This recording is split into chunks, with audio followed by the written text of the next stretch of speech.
இன்றே டவுன்லோட் செய்து உங்கள் ஃபேவரட் ஷோக்களை என்ஜாய் பண்ணுங்க. எங்களை எதுக்கு நீ எழுப்பல? இன்னைக்கு ஏன் எங்க அலாரம் அடிக்கல? அலாரம் அடிச்சதுமா எனக்கு கூட கேட்டுச்சு. உங்களை வந்து எழுப்பி கூட விட்டேன், நீங்க தான் எழுந்துக்கல. அலாரம் அடிச்சு எங்க எல்லாருக்கும் ஏன் கேட்கல? ஏதோ நடந்து போச்சே. சீக்கிரம் போய் ரெடி ஆகி வாங்க, திரும்ப அப்பா வந்தா திட்டுவாரு. எனக்கு என்னமோ அந்த அலாரம் அடிக்காம இருந்தது, நம்மள இன்னைக்கு எழுப்பாம இருந்தது மனோகரி ஆண்டியோட பிளான் தான் தோணுது. அப்படி செய்யறதுனால அவங்களுக்கு என்ன கிடைக்க போகுது? சந்தோஷம்.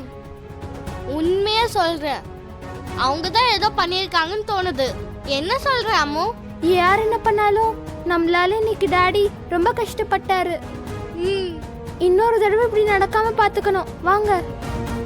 எதுக்குங்க குழந்தைங்களை அப்படி திட்டுறீங்க?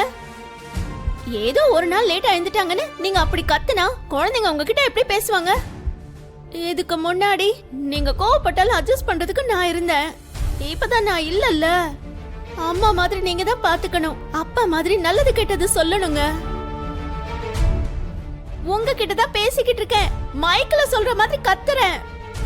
இவ்வளவு தூரம் சொல்லிட்டு இருக்க, நீங்க என்ன பார்க்க கூட மாட்டேங்கிறீங்க. கேட்கலன்னு நினைக்கிறேன். மேல வேணா போய் சொல்லிட்டு வாயேன். நான் இத வரேங்க. ஒவ்வொரு தடவையும் ஞாபகப்படுத்த வேண்டியதா இருக்கு. நீ பேசுறது அவருக்கு ஒன்னும் கேட்காது, என்ன தவிர வேற யாருக்கும் கேட்காது. ஐயோ ஆமால. பசங்கள அன்பா வளர்க்கறது எவ்வளவு முக்கியமோ அதே அளவுக்கு ஒழுக்கமா வளர்க்கறதும் ரொம்ப முக்கியம்ல அமரேந்திரா.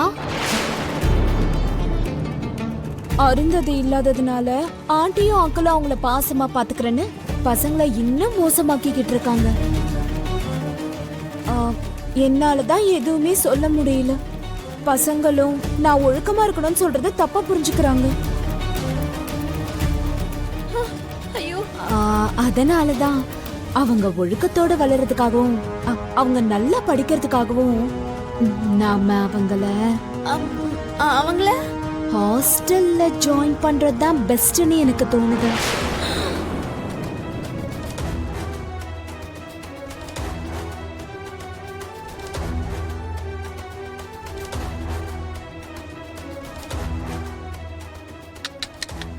இப்படி ஒரு சூழ்ச்சிக்காரியா இருக்கே மகளே. உன் ஆயுசு முடிஞ்சதுக்கு அப்புறம் யமலோகத்துக்கு வருவல்ல, அப்ப பாத்துக்கிறேன் உன் கதைய. வேணாண்டி, ஹாஸ்டலுக்கு அனுப்புனா ரொம்ப கஷ்டப்படுவாங்க. அவங்களால இருக்க முடியாது. ஐயோ, இவளுக்கு சொன்னாலும் கேட்காதே. ஐயோ, அவங்க மேல பாசத்துல அவங்க டிசிப்ளினா வளரணுங்கிறதுக்காக ஹாஸ்டலுக்கு அனுப்ப சொல்றாளே, எப்படி நிறுத்துறது? என்னங்க யோசிக்கிறீங்க? ஹாஸ்டலுக்கு அனுப்புனா குழந்தைங்களால இருக்க முடியாது. அஞ்சலிக்கு ஊட்டி விடலன்னா சாப்பிட மாட்டா. யார் ஊட்டி விடுவாங்க சொல்லுங்க? ஆகாஷ் காஸ்மா வந்தா யார் பாத்துப்பாங்க? ஆனந்த் நேரத்துக்கு சாப்பிடவே மாட்டான். ப்ளீஸ்ங்க, குழந்தைங்கள ஹாஸ்டலுக்கு அனுப்பாதீங்க ப்ளீஸ். இன்னும் என்ன யோசிச்சுட்டு இருக்கிற அமரேந்திரா? நீ கூட பசங்களை பத்தி ரொம்ப யோசிச்சு உன்னோட ஒர்க்ல கான்சென்ட்ரேட்டே பண்றதில்ல. இத்தனை நாள் ஆறு இருந்ததுனால பசங்களை கூடவே இருந்து பாத்துக்கிட்டா. இப்ப யார் அப்படி பாத்துக்க முடியும் சொல்லு? அங்கிளுக்கும் ஆண்டிக்கும் வயசாயிடுச்சு. ராத்தோட் சொல்றத பசங்க கேட்கவே மாட்டாங்க. நீயும் அவங்கள பக்கத்துல இருந்து பாத்துக்க முடியாது. நான் கொஞ்சம் அதட்டி பேசினா கேட்பாங்க. ஆனா ஒவ்வொரு தடவையும் என்னால அப்படி அதட்டி பேச முடியாது இல்லையா? அதனாலதான் ஒரு நல்ல ஹாஸ்டலா பார்த்து சேர்த்து விட்டுடலாம். ப்ளீஸ்ங்க, குழந்தைங்கள ஹாஸ்டல்ல ஜாயின் பண்ண மாட்டேன்னு சொல்லுங்க ப்ளீஸ். ப்ளீஸ் அமரேந்திரா, பசங்களை ஹாஸ்டல்ல சேர்த்துடலான்னு ஒரே ஒரு வார்த்தை சொல்லு.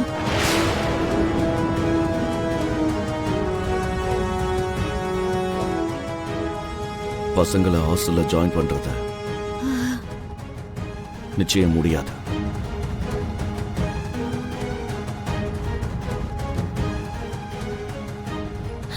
அப்பாடா, பாத்தீங்களா?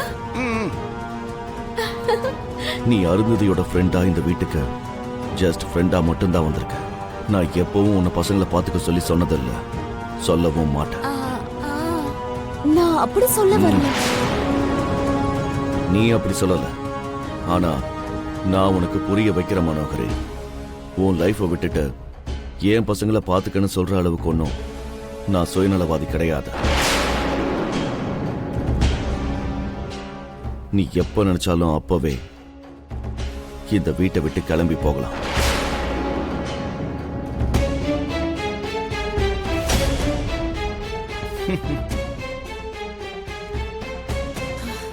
கடவுளே, பசங்களை இங்க இருந்து துரத்தலான்னு பார்த்தா கடைசியில என்ன துரத்துருவான் போல.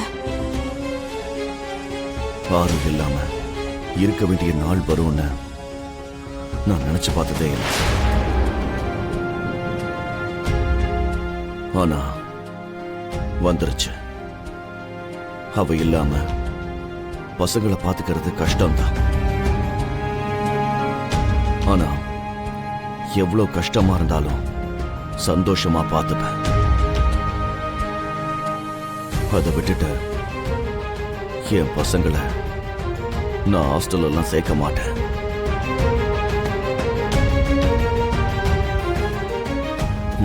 எப்பவும் என்னால அவங்கள பார்க்காம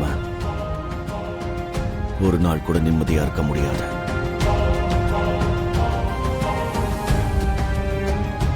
அவங்கள நான் ஒழுக்கத்தோட வளர்க்கணும்னு நினைக்கிறது அவங்கள கஷ்டப்படுத்துறதுக்கு இல்லை. ஒழுக்கத்தோட இருக்கிறவங்க தான் லைஃப்ல சக்சஸ் ஆவாங்க. ஆனா நீ சொன்னது கரெக்ட் தான் மனோகரி. அவங்கள ஒழுக்கத்தோட வளர்க்கணும்னா அவங்க கூடவே 24/7 இருக்கிற மாதிரியும் அவங்கள பார்த்துக்கிறதே ஒரு வேலையா நினைக்கிறவங்களும் பக்கத்திலேயே இருக்கணும். ஆ, எனக்கு புரியல அமரேந்திரா.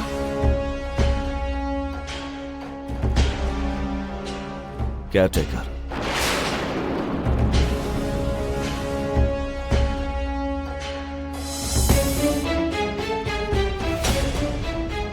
கேர்டேக்கரா? அவங்க பக்கத்திலேயே ஒருத்தர் இருந்தாதான் பசங்களை நல்லபடியா பார்த்துக்க முடியும்.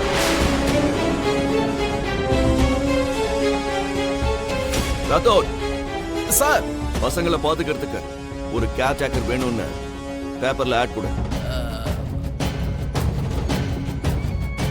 24/7 பசங்களை பார்த்துக்கணும். சாப்பிடுறது தங்குறது எல்லாமே இங்கதான். அதையே மென்ஷன் பண்ணு. அவங்க நம்ம வீட்லயே பசங்க கூடவே இருந்து டைம் டேபிள்ல இருக்கிற மாதிரியே பார்த்துக்கணும். சரிங்க சார்.